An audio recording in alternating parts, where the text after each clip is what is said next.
সকলের আশীর্বাদ, ভালোবাসা সমস্ত কিছু নিয়ে বাড়ির কাজের প্রথম ধাপ শুরু হলো। সত্যি এত ভালো লাগা কোথায় ছিল আমি নিজেও জানি না। আজকে আমাদের ভিতের একটা অংশ খোলা হচ্ছে, কারণ পরশু দিনকে হবে ভিত পুজো। এতটা ভালো লাগছিল, তার সঙ্গে মনে প্রচুর ভয়ও ছিল যে সব কিছু সুস্থভাবে মিটিয়ে নেওয়াটাও একটা বড় ব্যাপার। কিন্তু হ্যাঁ, এইটা মানি বাড়ির বড়দের আশীর্বাদ, ছোটদের ভালোবাসা, আর সব থেকে বড় কথা তোমাদের আশীর্বাদও অবশ্যই আমাদের সঙ্গে আছে। এই যে ঘোরাঘুরি স্টার্ট হয়েছে, ত্রিশুলা কিন্তু চেষ্টা করছিল সবটা ম্যানেজ করার।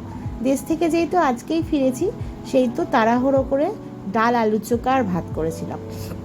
এখানে পেঁয়াজটা ভাজছিলাম, এই যে আমের দিয়ে টকের ডাল করব, আর তেল লঙ্কা দিয়ে পেঁয়াজ দিয়ে আলু ভাতেটা মাখবো। আর ওখানে ডালটাও সিদ্ধ হয়ে গেছিলো, ভাত রেডি।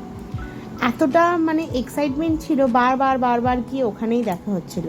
আর ত্রিশুলাঙ্ক এত বকাচ্ছিল যিনি কাজ করছিলেন ওনাকে, আর তারপর নিজেও বারবার এসে এসে দেখছে, কারণ ও এই সমস্ত ব্যাপারগুলোতে খুবই আগ্রহ পেয়ে গিয়েছে যে আচ্ছা বাড়ি হবে, এই একটা ব্যাপার আর কি। তো ব্যাস, তোমাদের আশীর্বাদ এবং তোমাদের সাপোর্ট আমাদের সঙ্গে সবসময় রেখো। আর প্রত্যেক দিনের আপডেট বা কিভাবে কি সমস্যাটা হচ্ছে অবশ্যই তোমাদের সঙ্গে শেয়ার করার চেষ্টা করব। ভীষণ রোদ বলে ওনারও ভীষণ কষ্ট হচ্ছিল, উনি বারবার বসছিলেন আর মাটিটা কাটছিলেন। তো ব্যাস, ভালো লাগছিল যে হ্যাঁ, আমাদেরও বাড়ির কাজ শুরুর প্রথম ধাপে আমরা পাটা দিলাম।